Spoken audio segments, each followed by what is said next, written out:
Good morning and welcome to the War Department, because the era of the Department of Defense is over.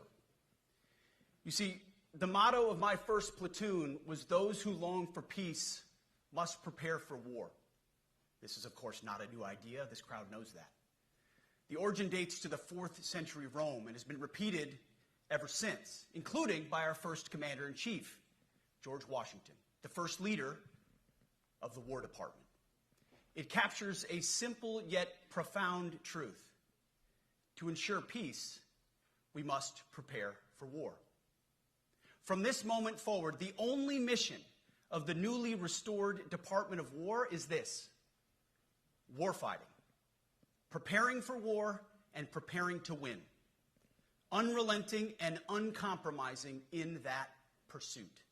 Not because we want war. No one here wants war. But it's because we love peace. We love peace for our fellow citizens. They deserve peace, and they rightfully expect us to deliver it. Our number one job, of course, is to be strong so that we can prevent war in the first place. The president talks about it all the time. It's called peace through strength. And as history teaches us, the only people who actually deserve peace are those who are willing to wage war to defend it. That's why pacifism is so naive and dangerous. It ignores human nature and it ignores human history. Either you protect your people and your sovereignty, or you will be subservient to something or someone. It's a truth as old as time. And since waging war is so costly in blood and treasure, we owe our republic a military that will win any war we choose, or any war that is thrust upon us. Should our enemies choose foolishly to challenge us, they will be crushed by the violence, precision, and ferocity of the War Department. In other words, to our enemies, F-A-F-O. If necessary, our troops can translate that for you. Another way to put it is peace through strength, brought to you by the warrior ethos. And we are restoring both. As President Trump has said, and he's right, we have the strongest, most powerful, most lethal, and most prepared military on the planet. That is true, full stop. Nobody can touch us. It's not even close. This is true largely because of the historic investments that he made in his first term, and we will continue in this term. But it's also true because of the leaders in this room and the incredible troops that you all lead. But the world, and as the chairman mentioned, our enemies get a vote. You feel it, I feel it. This is a moment of urgency, mounting urgency. Enemies gather, threats grow. There is no time for games. We must be prepared. If we're going to prevent and avoid war, we must prepare now. We are the strength part of peace through strength. And either we're ready to win or we are not. You see, this urgent moment, of course, requires more troops, more munitions, more drones, more Patriots, more submarines, more B-21 bombers. It requires more innovation, more AI in everything and ahead of the curve. More cyber effects, more counter-UAS, more space, more speed. America is the strongest, but we need to get stronger and quickly. The time is now, and the cause is urgent. The moment requires restoring and refocusing our defense industrial base, our shipbuilding industry, and onshoring all critical components. It requires, as President Trump has done, getting our allies and partners to step up and share the burden. America cannot do everything. The free world requires allies with real hard power, real military leadership, and real military capabilities.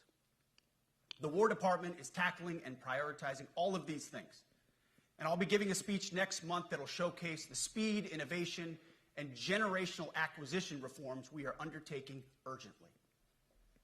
Likewise, the nature of the threats we face in our hemisphere and in deterring China is another speech for another day, coming soon. This speech today, as I drink my coffee, this speech today is about people, and it's about culture. The topic today is about the nature of ourselves. Because no plan, no program, no reform, no formation will ultimately succeed unless we have the right people and the right culture at the War Department. If I've learned one core lesson in my 8 months in this job, it's that personnel is policy. Personnel is policy. The best way to take care of troops is to give them good leaders committed to the warfighting culture of the department. Not perfect leaders, good leaders. Competent, qualified, professional, agile, aggressive, innovative, risk-taking, apolitical, faithful to their oath and to the Constitution. Eugene Sledge, in his World War II memoir, wrote, quote, "War is brutish, inglorious, and a terrible waste. Combat leaves an indelible mark on those who are forced to endure it. The only redeeming factors are my comrades' incredible bravery and their devotion to each other." In combat, there are thousands of variables, as I learned in Iraq and Afghanistan, and as so many of you did in so many more places. Leaders can only control about 3 of them. You control how well you're trained, mostly how well you're equipped, and the last variable is how well you lead. After that, you're on your own. Our warfighters are entitled to be led by the best and most capable leaders. That is who we need you all to be. Even then, in combat, even if you do everything right, you may still lose people because the enemy always gets a vote. We have a sacred duty to ensure that our warriors are led by the most capable and qualified combat leaders. This is one thing you and I can control, and we owe it to the force to deliver it. For too long, we have simply not done that. The military has been forced by foolish and reckless politicians to focus on the wrong things. In many ways, this speech is about fixing decades of decay. Some of it obvious, some of it hidden. Or as the chairman has put it, we are clearing out the debris, removing the distractions, clearing the way for leaders to be leaders. You might say we're ending the war on warriors. I heard someone wrote a book about that. For too long, we've promoted too many uniformed leaders for the wrong reasons, based on their race, based on gender quotas, based on historic so-called firsts. We've pretended that combat arms and non-combat arms are the same thing. We've weeded out so-called toxic leaders under the guise of double-blind psychology assessments, promoting risk-averse, go-along-to-get-along conformists instead. You name it, the department did it. Foolish and reckless political leaders set the wrong compass heading, and we lost our way. We became the woke department, but not anymore.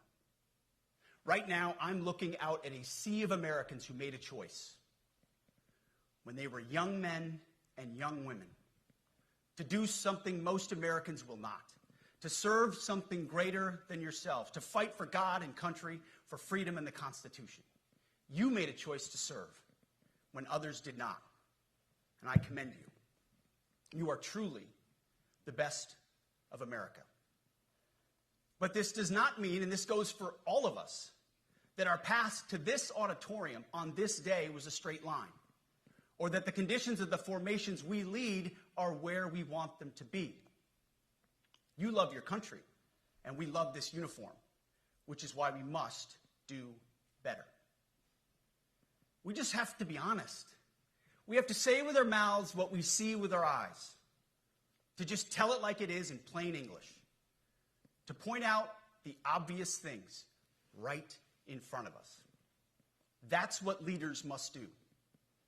We cannot go another day without directly addressing the plank in our own eye, without addressing the problems in our own commands and in our own formations. This administration has done a great deal from day one to remove the social justice, politically correct, and toxic ideological garbage that had infected our department, to rip out the politics. No more identity months, DEI offices, dudes in dresses. No more climate change worship. No more division, distraction, or gender delusions. No more debris. As I've said before, and will say again, we are done with that shit. I've made it my mission to uproot the obvious distractions that made us less capable and less lethal. That said, the War Department requires the next step. Underneath the woke garbage is a deeper problem, and a more important problem that we are fixing and fixing fast. Common sense is back at the White House, so making the necessary changes is actually pretty straightforward. President Trump expects it. And the litmus test for these changes is pretty simple. Would I want my eldest son, who is 15 years old, eventually joining the types of formations that we are currently wielding? If in any way the answer to that is no, or even yes, but, then we're doing something wrong. Because my son is no more important than any other American citizen who dons the cloth of our nation. He is no more important than your son. All precious souls made in the image and likeness of God. Every parent deserves to know that their son or their daughter that joins our ranks is entering exactly the kind of unit that the Secretary of War would want his son to join. Think of it as the golden rule test. Jesus said, "Do unto others that which you would have done unto yourself." It's the ultimate simplifying test of truth. The new War Department golden rule is this: do unto your unit as you would have done unto your own child's unit. Would you want him serving with fat or unfit or undertrained troops?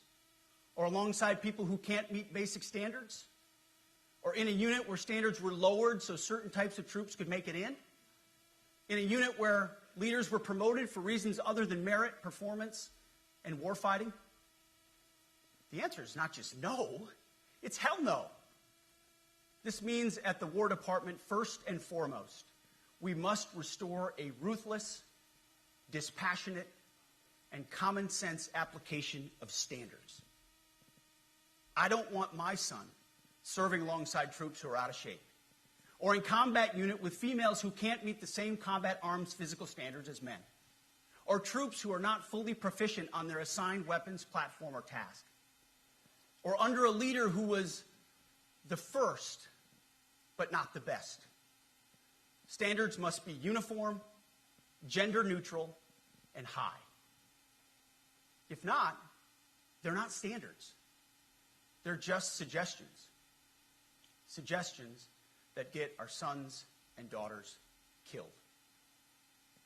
When it comes to combat arms units, and there are many different stripes across our joint force, the era of politically correct, overly sensitive, don't hurt anyone's feelings leadership ends right now. At every level, either you can meet the standard, either you can do the job, either you are disciplined, fit, and trained, or you are out.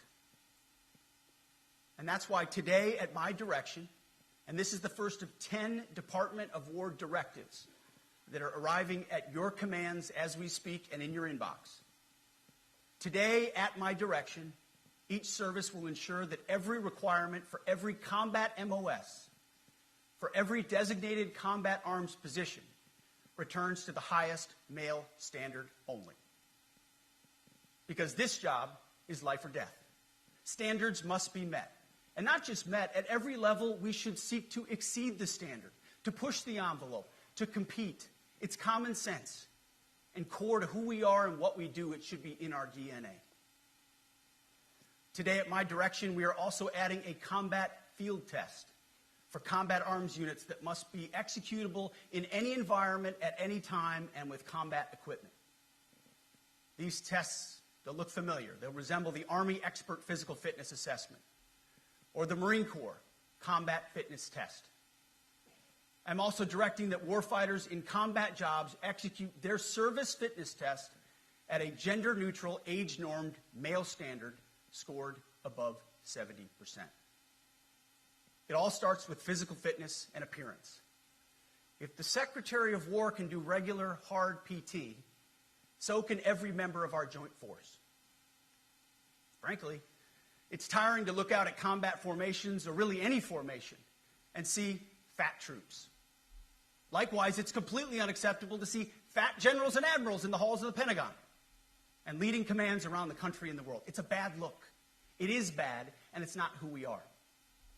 So whether you're an airborne ranger or a chairborne ranger, a brand new private or a 4-star general, you need to meet the height and weight standards and pass your PT test. And as the chairman said, yes, there is no PT test.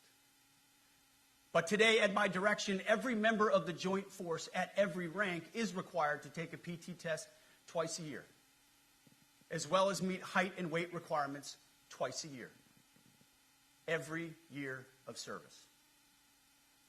Also today, at my direction, every warrior across our joint force is required to do PT every duty day.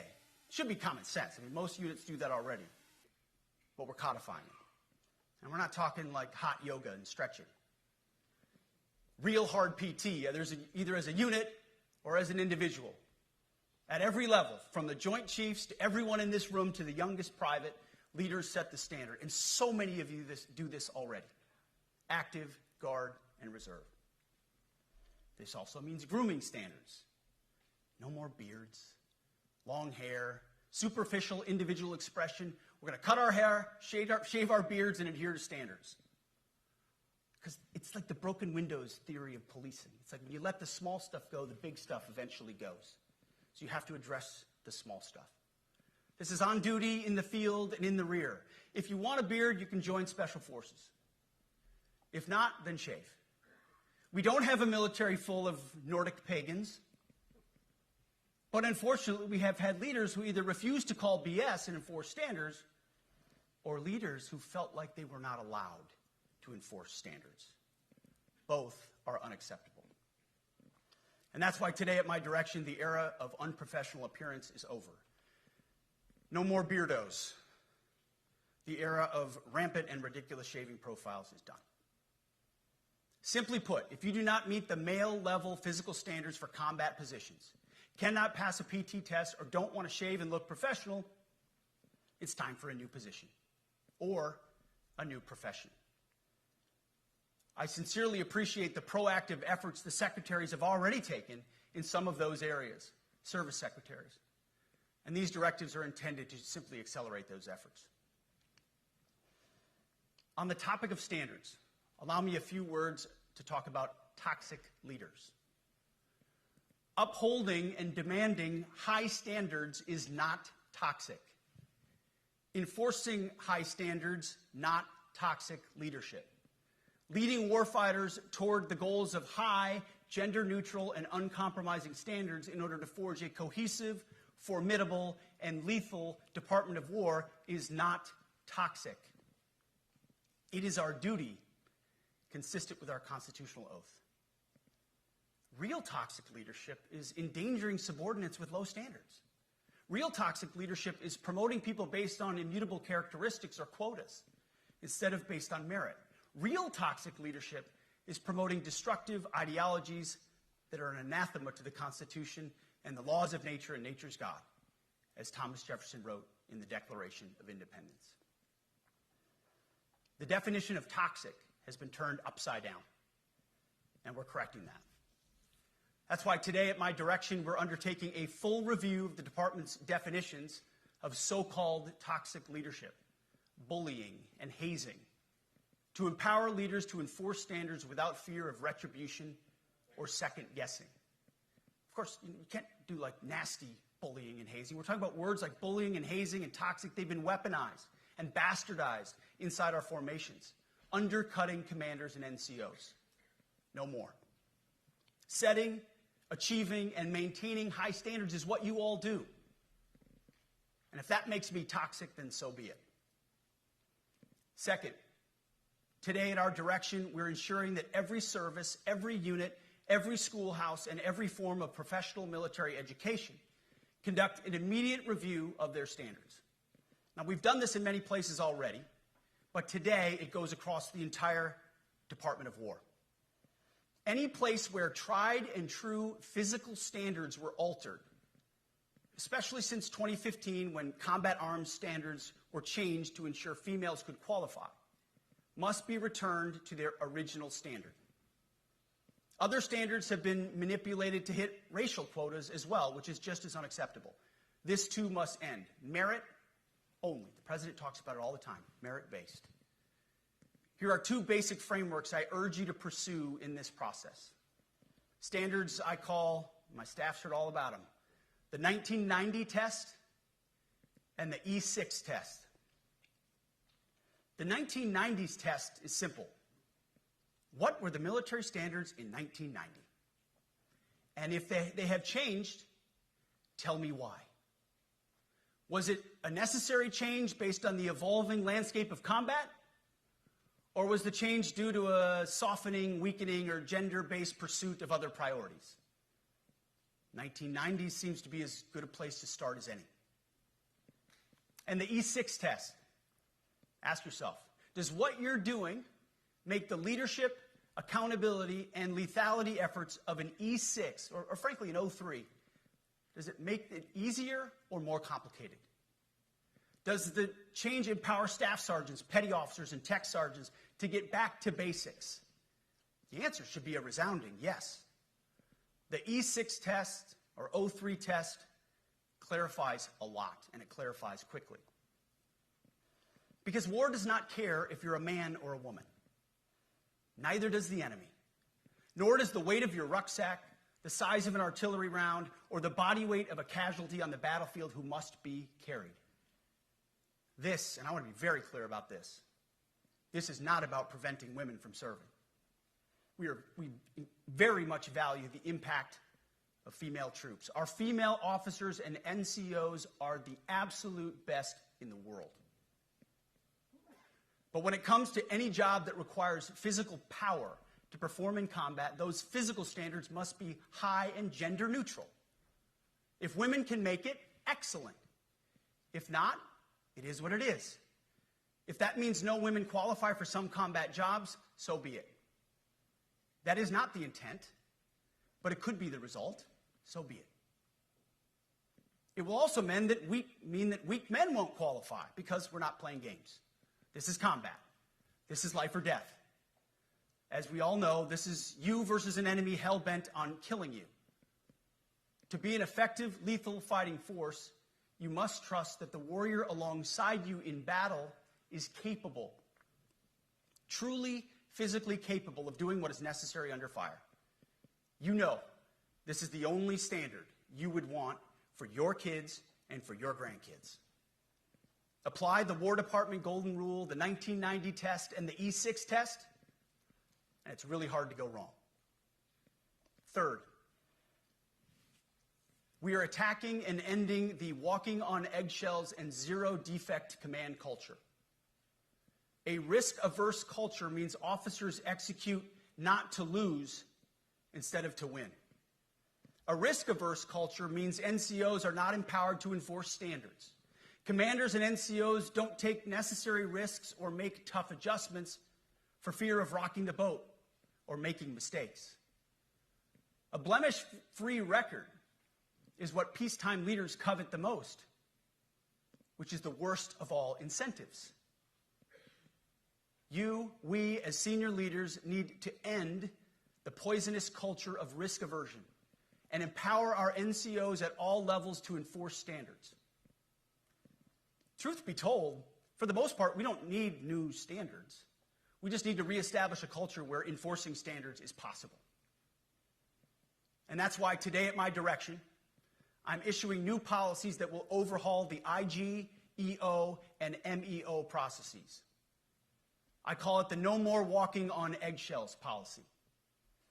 We are liberating commanders and NCOs. We are liberating you. We are overhauling an Inspector General process, the IG, that has been weaponized, putting complainers, ideologues, and poor performers in the driver's seat. We're doing the same with the equal opportunity and military equal opportunity policies, the EO and MEO at our department. No more frivolous complaints, no more anonymous complaints, no more repeat complainants, no more smearing reputations, no more endless waiting, no more legal limbo, no more sidetracking careers, no more walking on eggshells. Of course, being a racist has been illegal in our formation since 1948. The same goes for sexual harassment. Both are wrong and illegal. Those kinds of infractions will be ruthlessly enforced. But telling someone to shave or get a haircut or to get in shape or to fix their uniform or to show up on time or to work hard, that's exactly the kind of discrimination we want. We are not civilians. You are not civilians.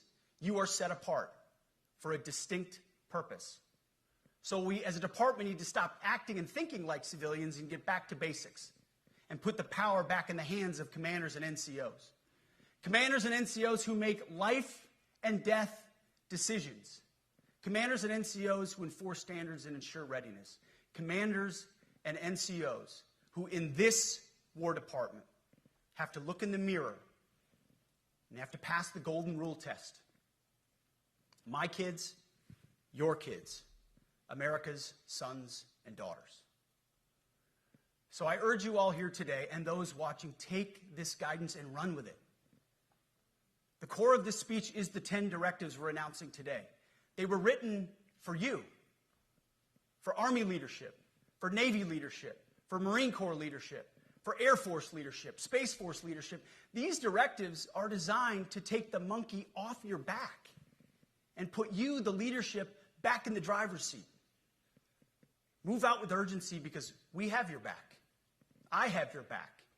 And the Commander-in-Chief has your back. And when we give you this guidance, we know mistakes will be made. It's the nature of leadership. But you should not pay for earnest mistakes for your entire career. And that's why today, at my direction, we're making changes to the retention of adverse information on personnel records that will allow leaders with forgivable, earnest, or minor infractions to not be encumbered by those infractions in perpetuity. People make honest mistakes, and our mistakes should not define an entire career. Otherwise, we only try not to make mistakes, and that's not the business we're in. We need risk takers and aggressive leaders and a culture that supports you. Fourth, at the War Department, promotions across the Joint Force will be based on one thing: merit. Colorblind, gender-neutral, merit-based. The entire promotion process, including evaluations of warfighting capabilities, is being thoroughly re-examined. We've already done a lot in this area, but more changes are coming soon. We'll promote top-performing officers and NCOs faster and get rid of poor performers more quickly. Evaluations, education, and field exercises will become real evaluations, not box checks, for every one of us at every level. These same reforms happened before World War II as well. General George Marshall and Secretary of War Henry Stimson did the same thing. And we won a world war because of it. As it happens, when he started the job, Chairman Kane gave me a frame and a photo to hang in my office. A matching frame and photo hangs in his. It's a photo of Marshall and Stimson preparing for World War II. Those two leaders famously kept the door open between their offices for the entirety of the war. They worked together, civilian and uniform, every single day. Chairman Kane and I do the same. There is no daylight between us. Our doors are always open. Our job together is to ensure our military is led by the very best, ready to answer the nation's call. Fifth, as you have seen, and the media has obsessed over, I have fired a number of senior officers since taking over. The previous chairman, other members of the Joint Chiefs, combatant commanders, and other commanders. The rationale, for me, has been straightforward. It's nearly impossible to change a culture with the same people who helped create or even benefited from that culture, even if that culture was created by a previous president and previous secretary. My approach has been simple. When in doubt, assess the situation, follow your gut, and if it's the best for the military, make a change. We all serve at the pleasure of the president every single day. But in many ways, it's not their fault. It's not your fault. As foolish and reckless as the woke department was, those officers were following elected political leadership. An entire generation of generals and admirals were told that they must parrot the insane fallacy that, quote, our diversity is our strength. Of course, we know our unity is our strength. They had to put out dizzying DEI and LGBTQI+ statements. They were told females and males are the same thing, or that males who think they're females is totally normal. They were told that we need a green fleet and electric tanks. They were told to kick out Americans who refused an emergency vaccine. They followed civilian policies set by foolish and reckless political leaders.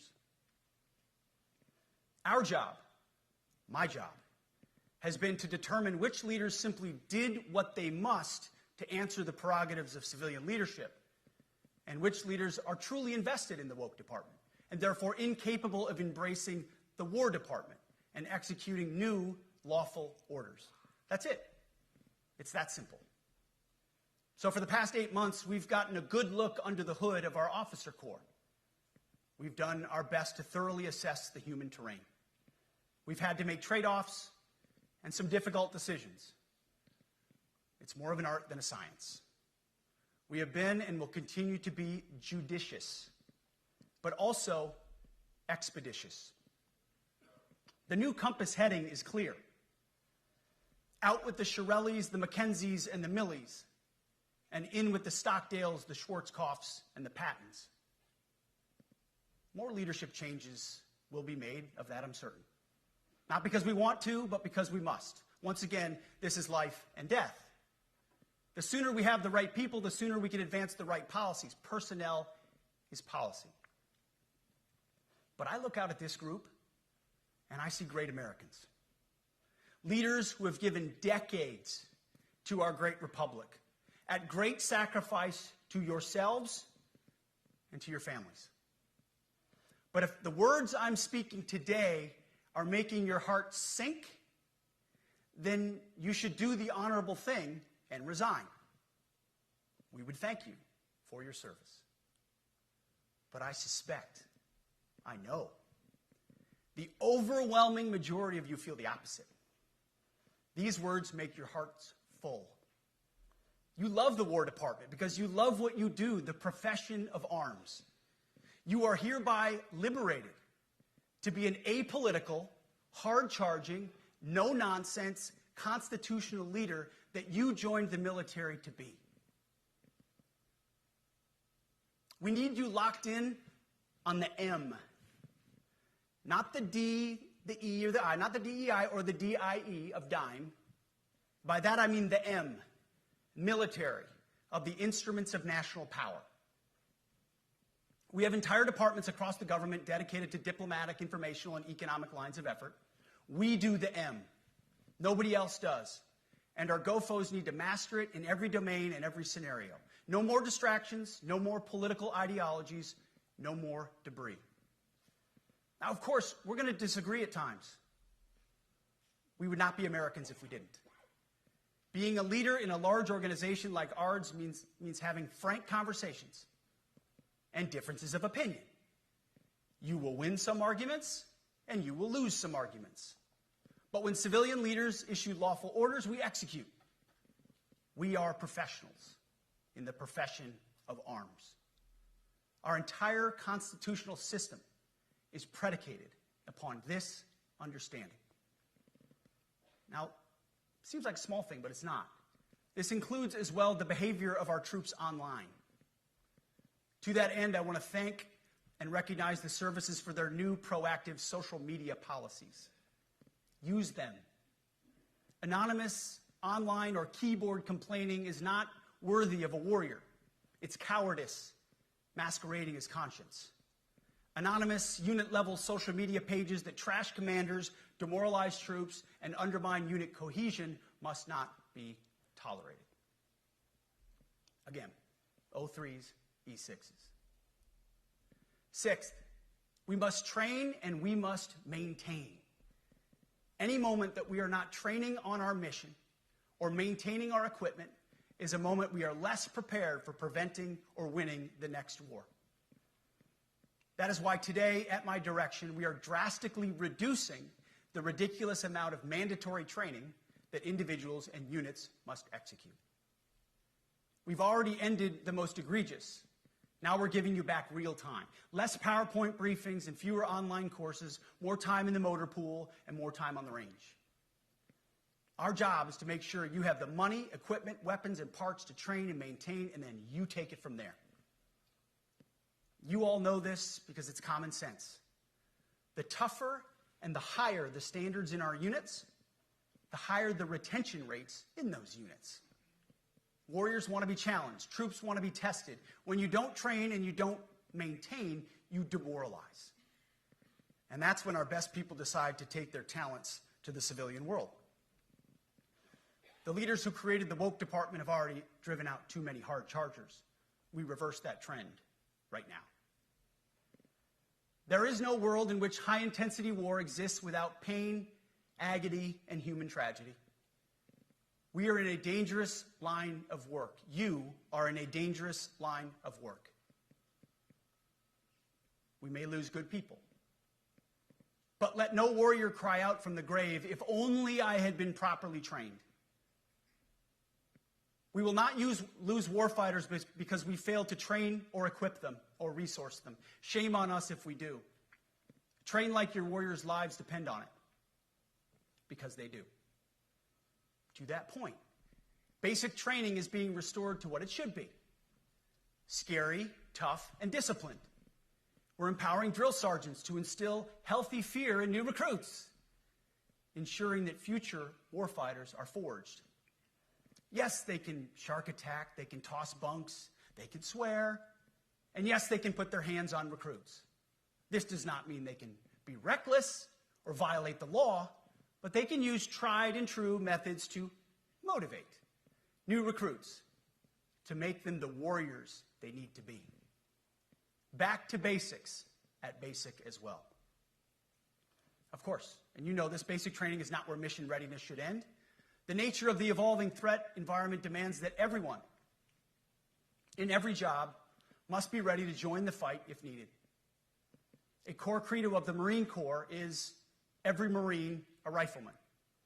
It means that everyone, regardless of MOS, is proficient enough to engage an enemy threat at sea, in the air, or in a so-called rear area.